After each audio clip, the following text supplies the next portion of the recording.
A reportagem da Olinda FM está, neste momento, recebendo, aqui em Horizontina, o pré-candidato a deputado estadual pelo Progressistas, Luiz Fernando Pires. Ele é da região de São Luís Gonzaga e está trabalhando aqui nessa região uma caminhada importante em defesa do agronegócio, trabalhando junto à nossa federação, a Farsul, reencontrando aqui lideranças e também olhando para o nosso setor do agro e seus desafios que estão postos aí neste momento, e há aqui certamente um compromisso seu que vai ser com esse setor. Seja bem-vindo, Luiz Fernando, é um privilégio tê-lo conosco.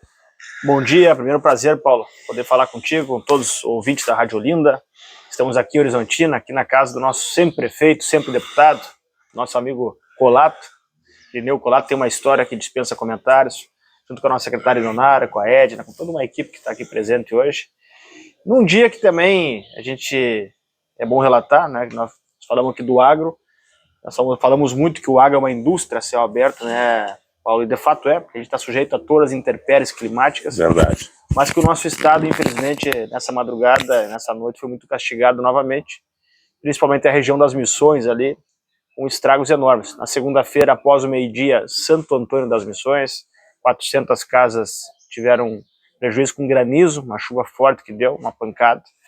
Prejuízo nas lavouras, tanto em Santo Antônio como em Bossoroca.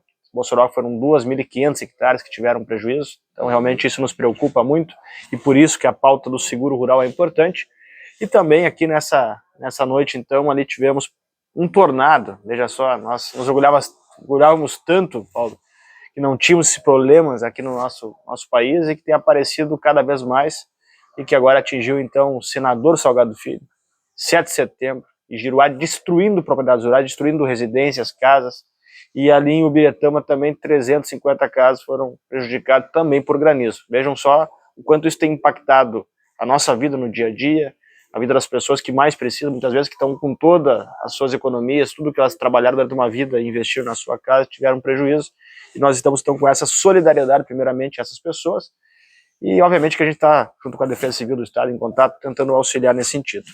E sobre essa caminhada nossa como pré-candidato a deputado estadual, estamos sim nos apresentando para as pessoas, ouvindo muitas lideranças locais, né, levando o nosso nome ao conhecimento deles, hoje nesse período pré-eleitoral, né, com todas as limitações que tem, mas que é importante a gente ir se apresentando para as pessoas saberem quem é o Luiz Fernando, aqueles que já conhecem, e fortalecerem, saberem que somos pré-candidatos, né, a convenção do partido vai ocorrer dia 1º agora, né, então esperemos que a gente tenha o nosso nome homologado, né, junto a todos os convencionais. Estamos trabalhando nesse sentido, também estaremos lá presente, né, com o lançamento e a homologação da nossa pré-candidata a vice-governadora, a deputada Silvana Covatti, né, a bancada de deputados federais, a bancada nossa de deputados estaduais, então tudo isso vai estar essa questão, e obviamente que entra nessas conversas nossas, que não é diferente de Horizontina, né, uma cidade tão produtora, que tem a antiga SLC, a John Deere aqui presente, uma marca muito forte,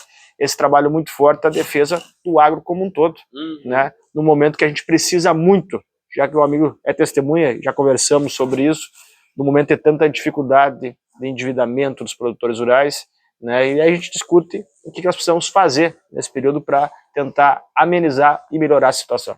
Pois é, certamente tu tem recebido aqui demandas. Essas pessoas que se reúnem aqui são lideranças e representativas de toda uma comunidade.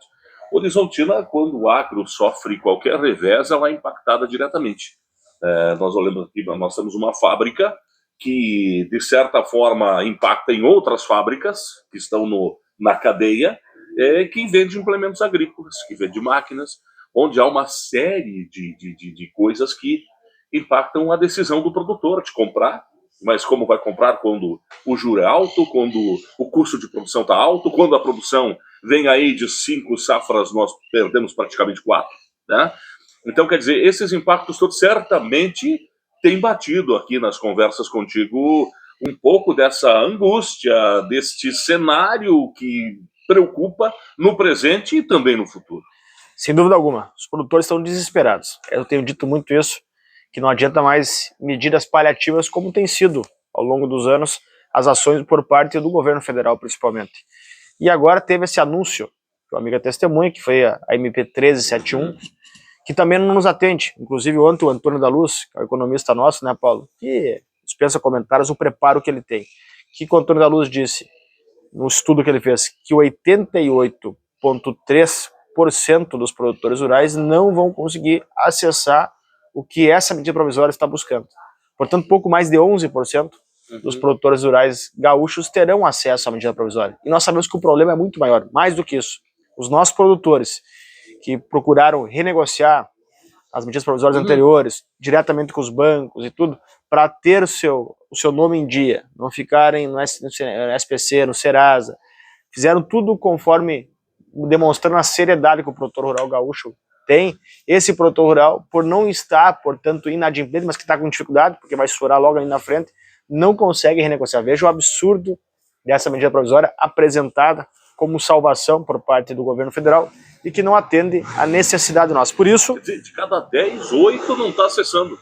De cada 10, 8,5 praticamente. Não consegue 11 consegue acessar. Olha só o absurdo. De cada 10, desculpe, 1 consegue acessar. Então vejam só o absurdo que nós estamos falando aqui. E o que é importante colocar para o nosso produtor rural, para quem está nos acompanhando?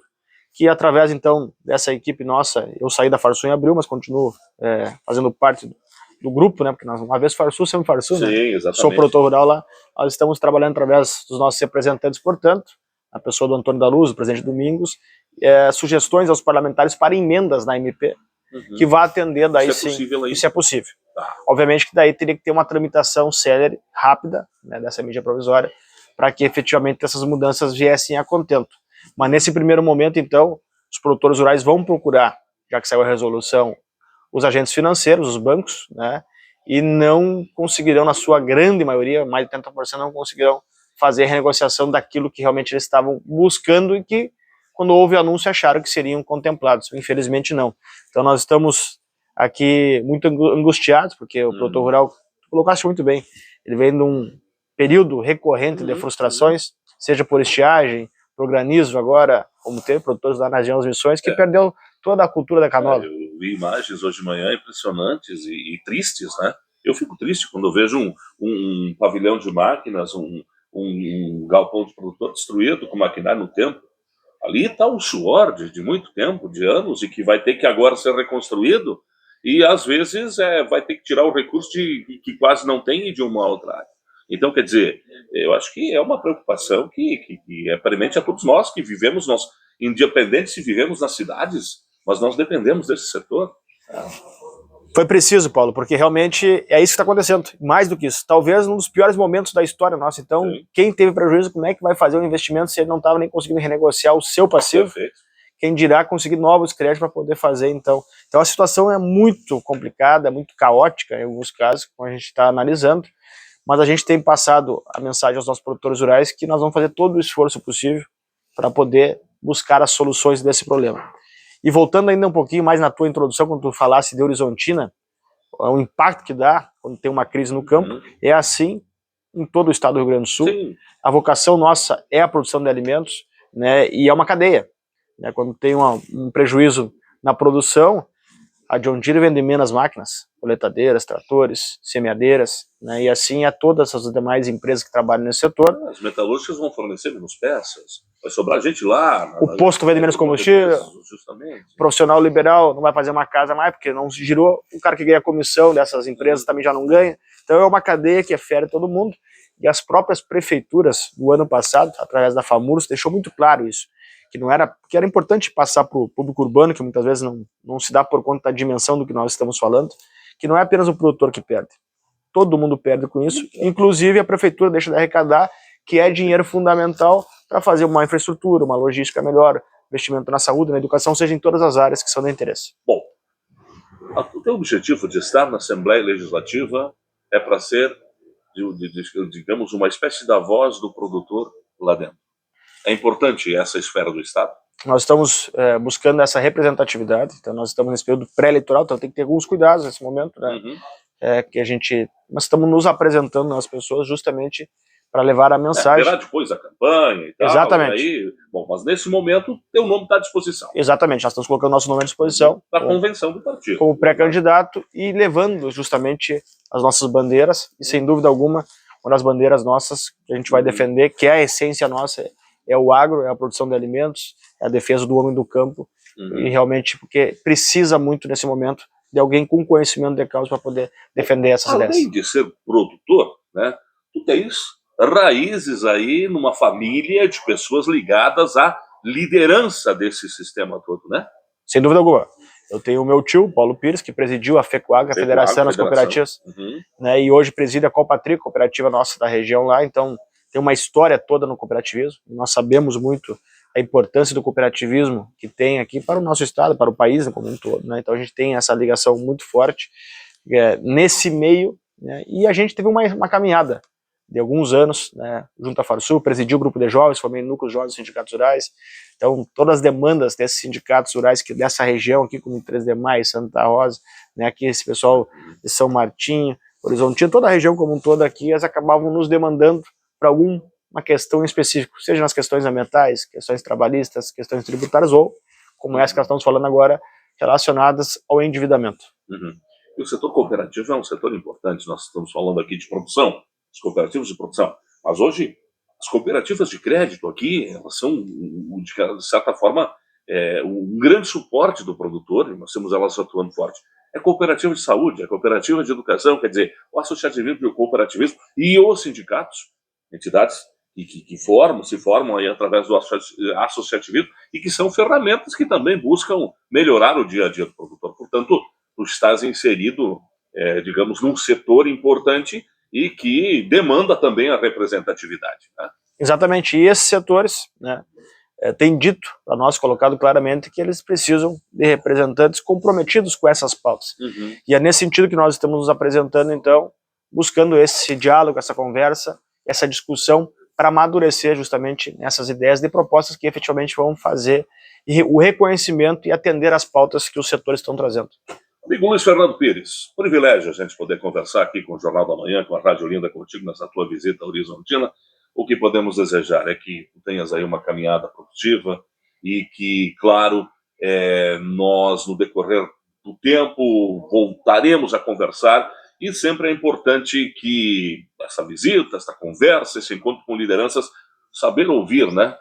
Saber ouvir é maravilhoso, né? E ouvindo, a pessoa inteligente, como você que tem essa caminhada, ouvindo, você vai depois fazendo a construção daquilo que precisa e das demandas que se apresentarem. Sucesso a ti, muito obrigado. Tá? Muito obrigado pela oportunidade, dizer que é um prazer muito grande falar para a Rádio Olinda e estar em Horizontina, estar aqui na casa do nosso sempre prefeito, ex-deputado federal, o Colato, com essas lideranças maravilhosas aqui, ouvindo e aprendendo, escutando os conselhos. Sabedoria é tudo, né, Paulo? É verdade.